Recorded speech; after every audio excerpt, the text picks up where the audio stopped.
So greetings. This is my contribution to the World Congress of Philosophy in Beijing. I should be there for this conference seminar on Friday the 17th of August, and unfortunately I have to join you by modern technology. I'm stuck here in France. I couldn't get to Beijing for this conference. It means a lot to me, the World Congress of Philosophy. I've been going as often as I can since 1988, when I went to the first World Congress of Philosophy, and I encountered many fascinating intellectuals from all over the world, including from the then Soviet Union, and greetings to Professor Chumakov, who's chairing this session, who I met for the first time at that Congress in Brighton, in England, and we've been in touch ever since, trying to coordinate our efforts on bringing philosophers of the world together to discuss peace and conflict resolution and trying to get some normality in international relations. Of course, in 1988, it was the time of towards the end of the height of the Cold War, and we both, America, Britain, France, Russia, Soviet Union, had huge stockpiles of nuclear weapons.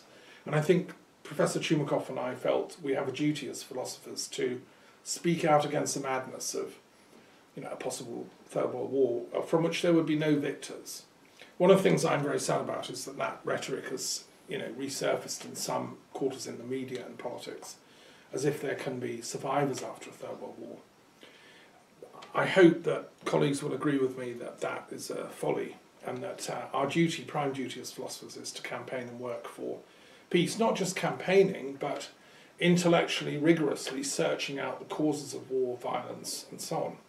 Now, I've been doing that ever since. 1988 was the year I graduated at the University of London with a degree in history, and then I worked on a PhD and taught at the University of London and the University of Oxford, and I travelled around the world. I've been teaching and working in 30 countries around the world ever since, and my interest is in global philosophy. So that's why I'm speaking at this symposium today. I run an Institute of Peace Studies and Global Philosophy. Now, what do I mean by global philosophy? When I first started studying philosophy at the University of Bristol, way back in the 1970s, I was very struck by the smallness of the minds that were teaching me. Conventional academic philosophy in the Anglo-American sphere was very, very limited to a narrow brand of analytic philosophy. And I rebelled against this. I became interested in Oriental philosophy, Buddhist thought. I discovered the treasures of Eastern philosophy. I studied independently in Canada for 4 years and read the canon of global philosophical masterpieces, and felt that we as a planet need to wake up to our collective wisdom traditions, including Chinese. So it's wonderful that this conference is taking place in Beijing. I only wish I could be there to visit the amazing cultural resources that China has to offer, perhaps some other time. So I later went back and did a history degree in specialising in European and world history, including Russian Soviet history. And I was amazed at the depth of Russian philosophy, which we are not taught in Anglo-American philosophical courses. Very, very few specialists are working on the history of Russian philosophy. I encountered Professor Somerville, an American philosopher, and I set up a philosophy club at the University of London for the School of Slavonic and East European Studies. And I felt that rather than threatening to blow each other out of the sea with nuclear weapons, Russian and European and British and American philosophers should be studying each other. And that was the beginning of a global awakening in the philosophical world for peace.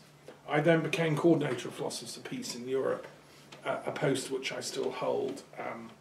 And I've seen many, many attempts by different philosophers to bring peace together. Now, what I want to contribute to this seminar is a practical series of curricula. I think philosophers have hitherto not been global enough.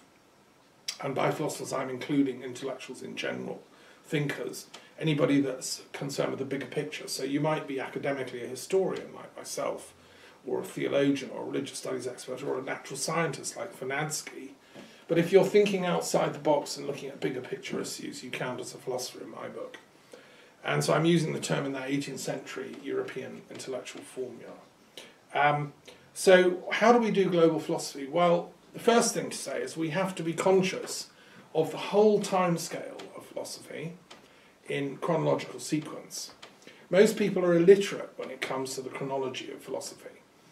Most education systems and even university curricula don't encompass the totality of the chronology of human history and striving. And then we also need to be literate in terms of the total geographical reach of mankind. We are a small planet. We have, many different cultures and civilizations have come up over time, studied by Toynbee, the great British historian. And all of them have come up with great thinkers, great philosophers. And every child on this planet, every young person studying university, should be entitled to study them all, irrespective of whether they're from that culture or not. The whole of human heritage is there in global philosophy.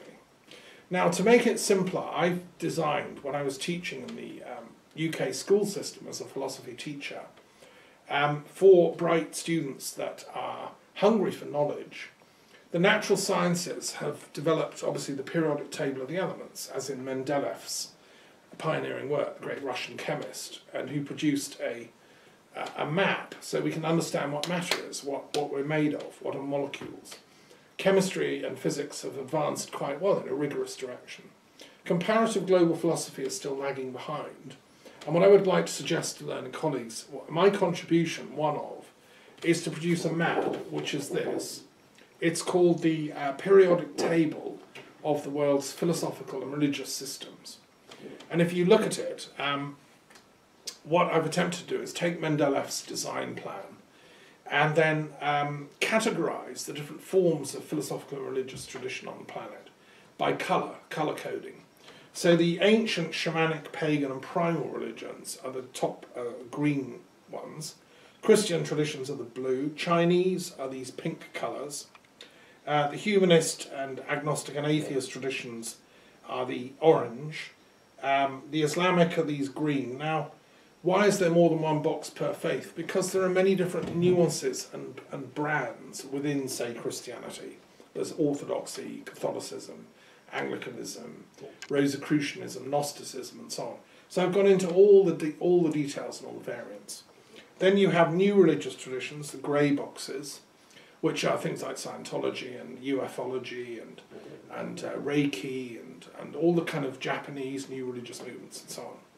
Now, by inserting them in here, I'm not giving a political imprimatur. I'm not saying, I agree that these are true or that I like them necessarily. I mean, for example, Satanism is in the box of new religious movements. I'm just speaking as a phenomenologist that these things exist and they should be the study of empirical, scholarship. But also philosophical scholarship, we have to tease out the complex meanings behind them. So, for example, the Satanist tradition in Western new religious movements has things in common with the Yazidi tradition, which is a variant brand of essentially Zoroastrian-inspired paganism, which believes they have information about the real source of the Qu'ran and the real story of mankind's fall from heaven and Iblis's fall from heaven, to do with the devil.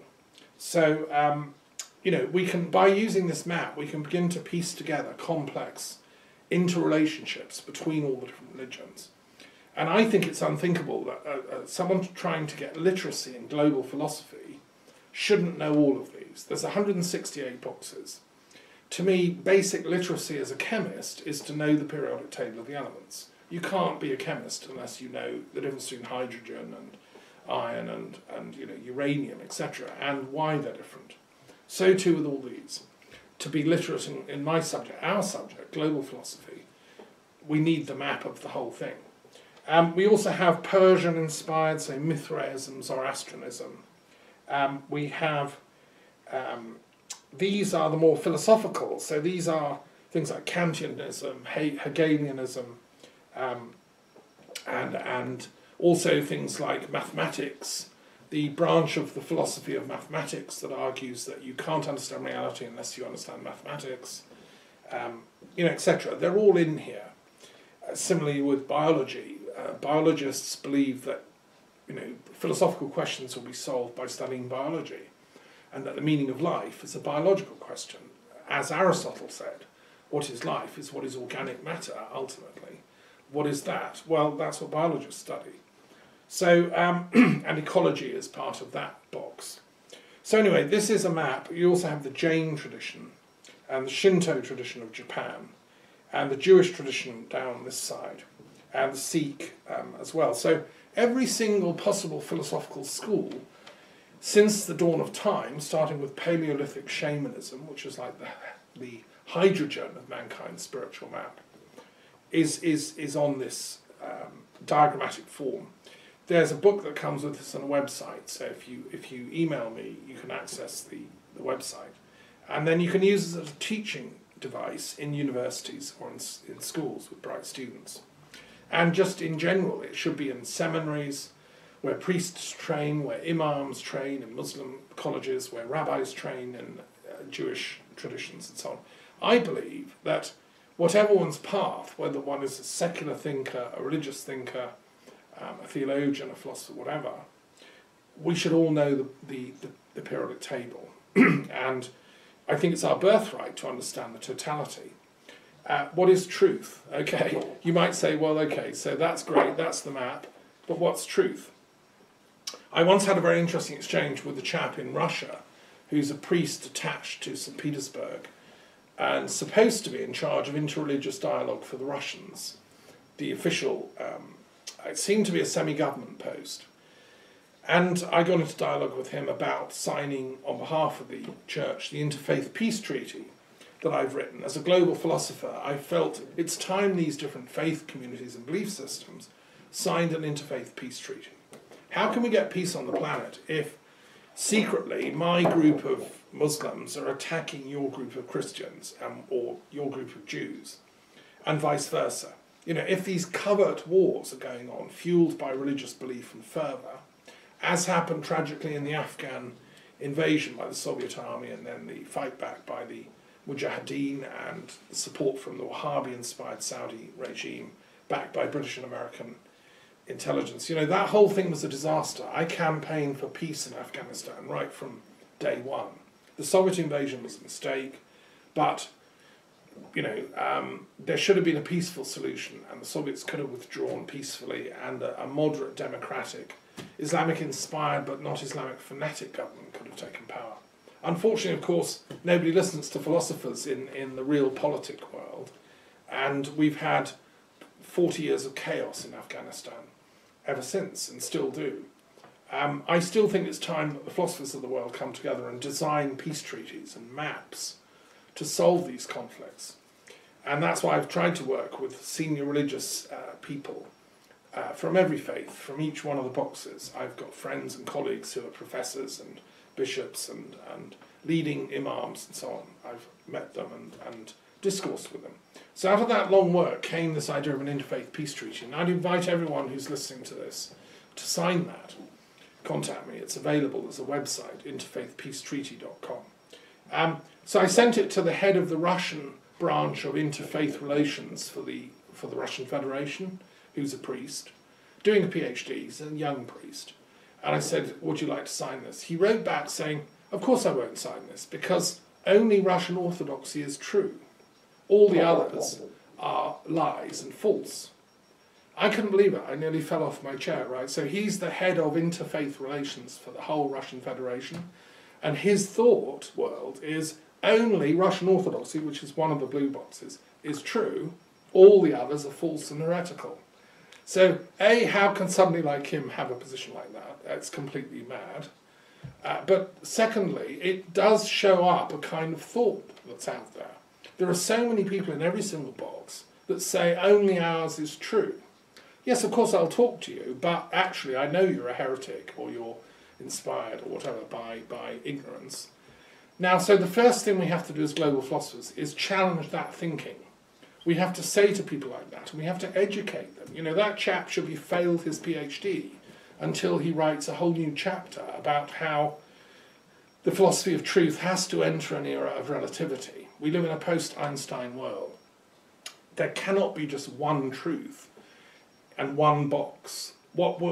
This is a post-Einsteinian view of reality. It's a quantum suggestion. All the boxes are interconnected, right? So, you know, there are great thinkers in all the boxes who've been studying and imbibing wisdom from the others.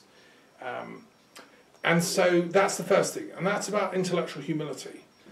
We're here in China at a conference of global philosophers discussing the role of global thinking. Well, the first thing we have to say loud and clear is we have to disarm intellectually. We can no longer say, yes, my box, my vision. I mean, I happen to be an Anglican. I was brought up a Christian Anglican. Now, I'm not going to stand here and say only Christian Anglicans are true and secretly everyone else should be converted to that. That's completely nonsense. I can say these are the truths that I know and that I've studied, but I can honour and respect deeply the truths of every other box. If I'd been born in Tel Aviv and was the son of a rabbi, no doubt I'd be a rabbi, I'd be Jewish. This is an accident of culture. If I'd have been born in Italy, you know, and raised in a Catholic family, I'd be a priest. The context in which you learn and you are embodied, I think, shouldn't be the demarcating factor in your ultimate belief system. What we have to cultivate each of us is an openness of mind, a respect for each other's perspective, a respect for each other's wisdom, and the chance to grow together. So if I discourse with a Chinese Confucian philosopher, or a Taoist, or a Chinese Marxist philosopher, or a Russian, or someone from Mexico who's studying the ancient American Indian wisdom traditions and so on, I will learn each discourse I have. Truth becomes dialectical, and they can learn from me, I will learn from them. What I want, and you know, this is to kind of take this up a notch, is I think you can reach enlightenment, going back to the Buddhist concept of an ethical enlightenment that's necessary for mankind. I think you can reach that state of enlightenment, whichever box you happen to be born into or study within. You might be a student at the university in Tehran, studying within an Islamic context.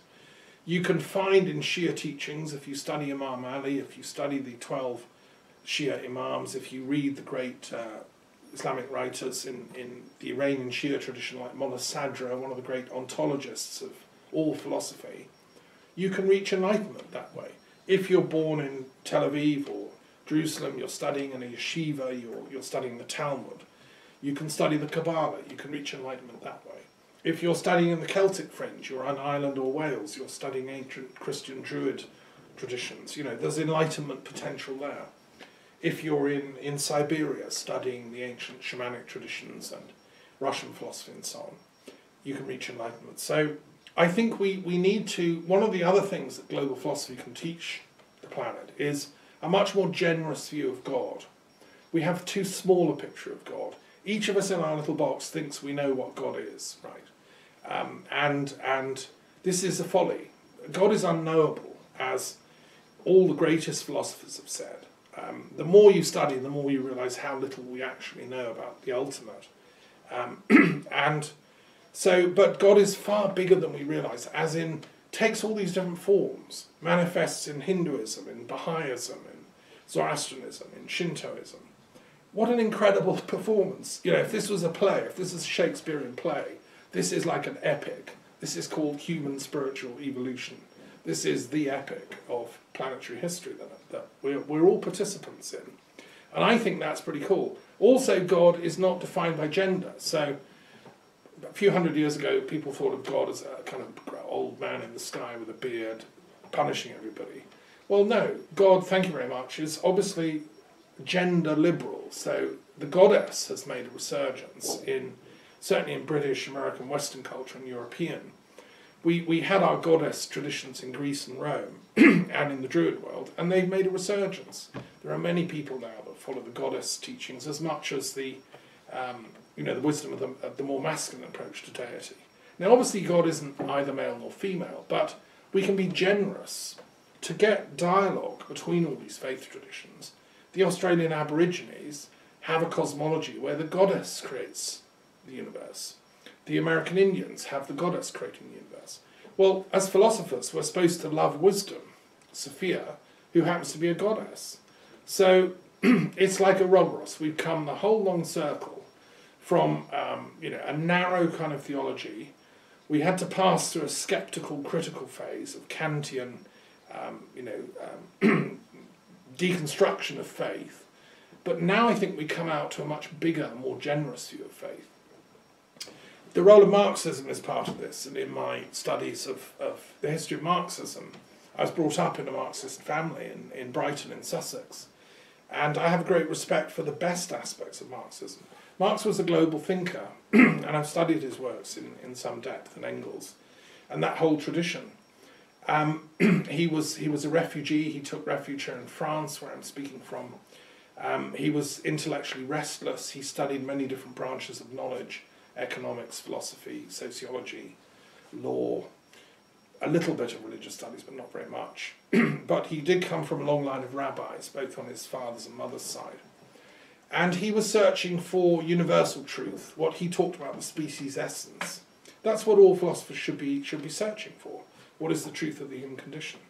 I agree with Marx's intellectual audacity. He invoked Prometheus as the patron saint of philosophers. Well, so do I. We're similar in that. But, and his diagnosis that capital and its nefarious actions have to be studied remains true to this day. The world is still being bifurcated into a very super elite rich type of club, and the vast mass of people who are getting poorer and poorer. If Marx was around today, he'd say this is the first job for global philosophers to do, and it's important. This is not an easy task to study global philosophy. So you have to understand all the 186 boxes, but then you have to look at the historical evolution of them all, and you have to understand the lineages they come from and their interactions. One of the things I've been working on recently is the scientific study of the nature of ignorance. Because we talk about philosophy, the love of wisdom, and we've been encountering each other, meeting at conferences. We have the World Congress of Philosophy. It's been going since 1900. Yet during that time, from 1900 to 2018, we've seen 2 horrendous world wars. Millions of people died. We've seen many other wars like the Korean War, the Vietnam War, the Iraq War, the Gulf War. Millions of people have died. Poverty, famine, starvation, running amok, diseases that are preventable still wiping people out. Nobody can afford good quality education in many large parts of the world. Illiteracy is very common. And yet philosophers are still meeting and having their congresses. So what's going wrong? So the question I ask myself is, maybe as philosophers we should look at the shadow. As Jung said, you have to look at the shadow. And that means ignorance. The opposite of the love of wisdom is the love of ignorance, or the cultivation of ignorance. And the study of ignorance, therefore, should, I think, become an established branch of knowledge, paradoxically. And I've published about the nature of ignorance, and one of my theses is what I call Sophiophobia, the fear of wisdom. I think it's a psychological condition.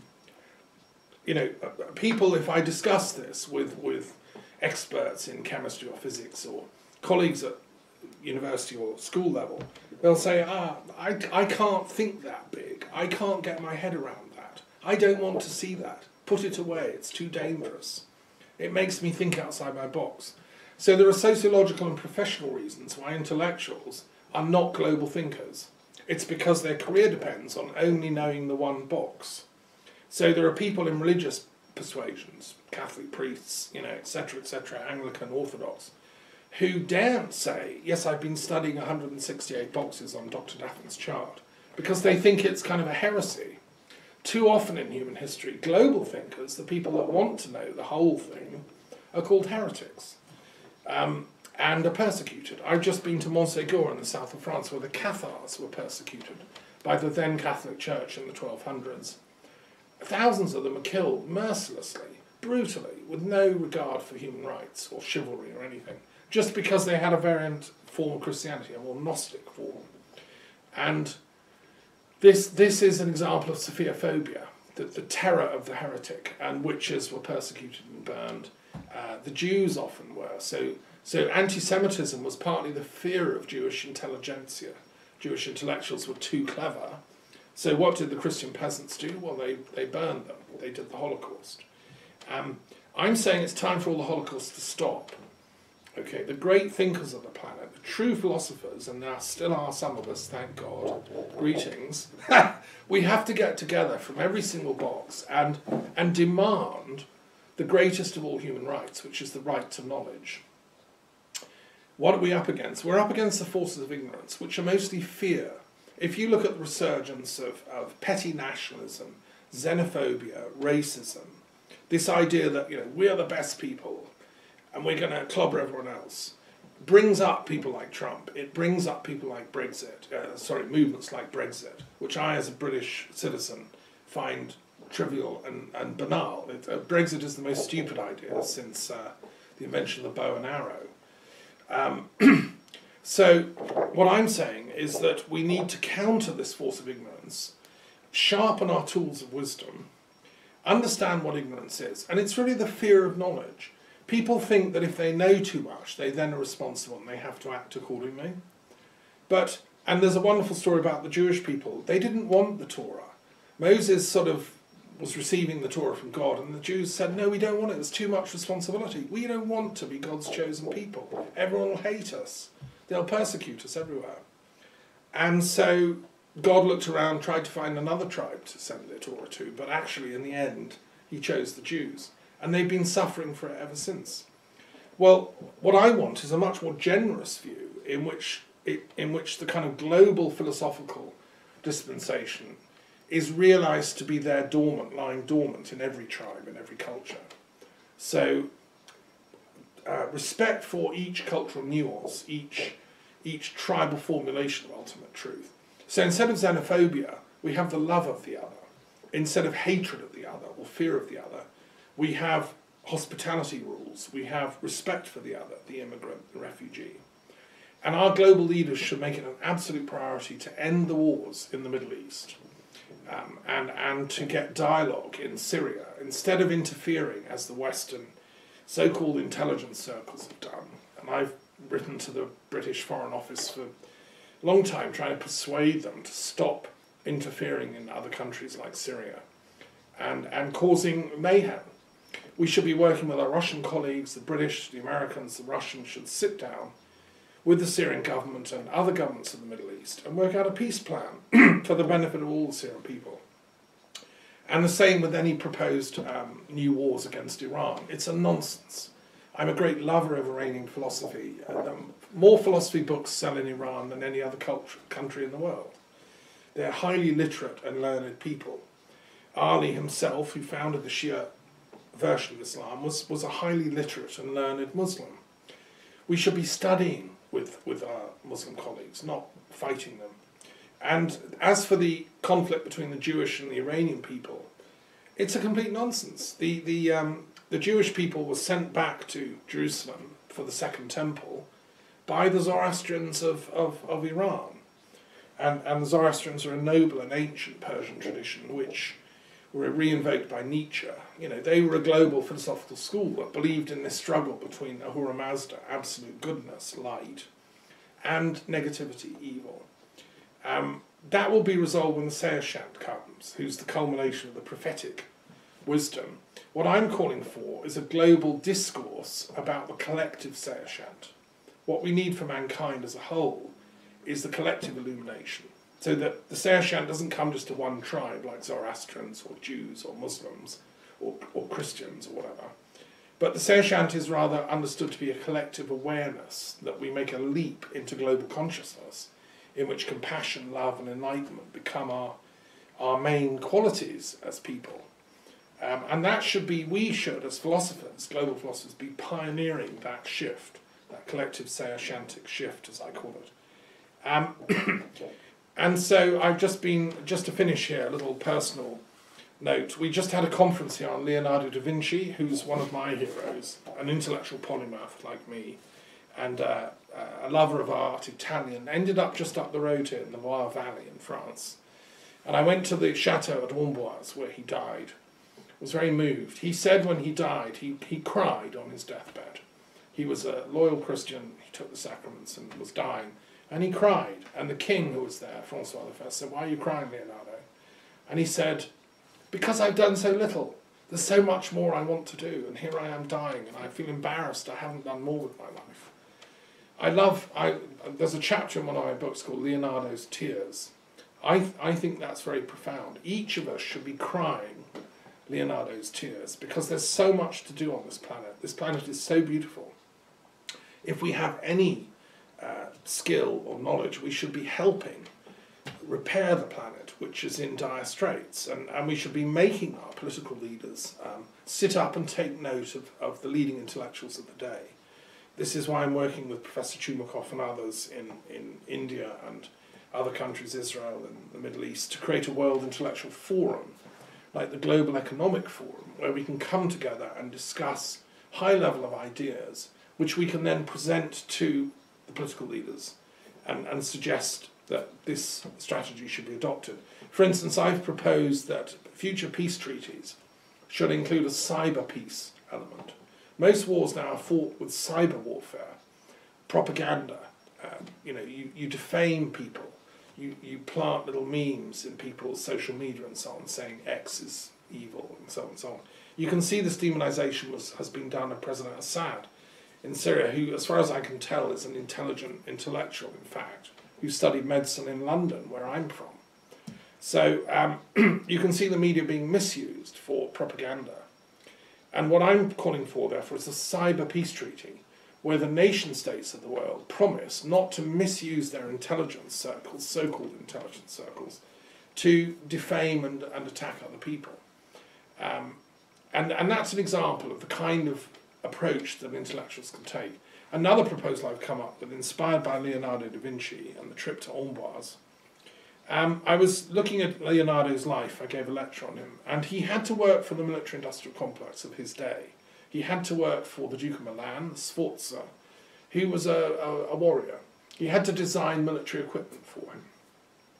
He even worked for Cesare Borgia, who was the son of the Pope Alexander VI and a great warrior general. And so Alexander, who was a man of peace, a lover of beauty and the arts, had to make cannon, and he was brilliant at it. He invented the helicopter, undersea diving, planes, all kinds, and an early machine gun. And so many great thinkers today on this planet are forced to work for the military-industrial complex.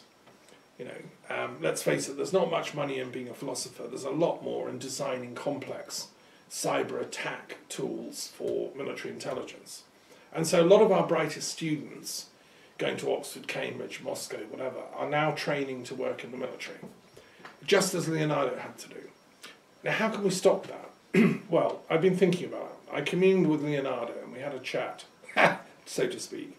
And, the single biggest money spender on the planet, the single biggest institution is the Pentagon in the US. I was born in Montreal, just up the road from there. The Pentagon is a five-sided figure which pumps out billions, indeed trillions of dollars to industrial, technological research into militarism, into new weapons. And it funds a lot of American academia and elsewhere in the world. It funds secret covert programs of American intelligence, which are so, with all due respect, unintelligent. They can't even organize peace in somewhere like Syria. The Pentagon's model is, oh, there's a problem in a country? Bomb it. Let's bomb it. Now, this is about as intelligent as like a child when they're, making brick towers. They come along and knock them down. This is their idea of fun, right? So we're at an adolescent level. So what can we do about the Pentagon? Well, I'm not an American citizen, but I have many dear friends who are. We're all friends of Thomas Jefferson, are we not? One of the great Enlightenment thinkers on the planet, the second president. So I'm speaking, on behalf of the Jeffersonians, who are an international group who love America and want it to flourish in its best form. I've proposed the Leonardo da Vinci Peace Prize, and I'm going to end with this, which is very simple. It goes to a team of architects that can design the top floor of the Pentagon, which would be a 9-sided building that would sit exactly on top of the Pentagon. You've got the Pentagon, it's quite a low roof, right? Easy for a good team of architects to design a second floor which would sit on top. The nonagon, as it's called, would be a 9-sided building whose sole purpose would be to house the Department of Peace of the US. and whose sole purpose would be to prevent wars, to mediate conflicts, to design programs for schools and universities, to support artists working for peace, to support philosophers working for peace, to encourage translations and discourse between all the different philosophical schools on the planet. And I believe that would be in the true interests of the American people and the true interests of the globe to have a nonagon built on top of the Pentagon. It would be a great sign that we, the people of the world, and we, the intellectuals of the world, have had enough of the military-industrial complex which operate out of buildings like the Pentagon, and which just are organising the complete, slow, gradual self-destruction of the planet. Now, I offer this to you, obviously not just the Pentagon, that's the one I'm working with, because it's symbolically the most powerful and most important, but I'd like to see a Department of Peace in every country, and every Department of War should have a cap put on it as a Department of Peace, be it in Italy or Britain or Russia or China, because in all those countries too many military elites are creaming off the best contracts, and I think this is a misuse of technology and a misuse of our intelligence as species. So I leave you with the final thought. It's a question to my seminar here. Thank you for listening, and best wishes for the deliberations of the World Congress of Philosophy. But gathered together representatives of all these different schools of thought, let's search for the commonality. Let's insist on being allowed to visit each other's boxes, to understand in depth. I've met and talked with Shinto priests or Buddhist monks and understood their worldview from within. That's what we should be doing. We should be like Hermes was, the messenger of the gods, who was able to wander among all the different fields of knowing. And that's our mission and our job. So thank you to my colleagues and to the organisers of the World Congress of Philosophy. I hope to see you at the next one. I haven't been able to get to this one. But keep up the important work you're doing. And, remember always, remember this diagram, and remember it's your passport to a map which makes true global philosophy possible. Thank you.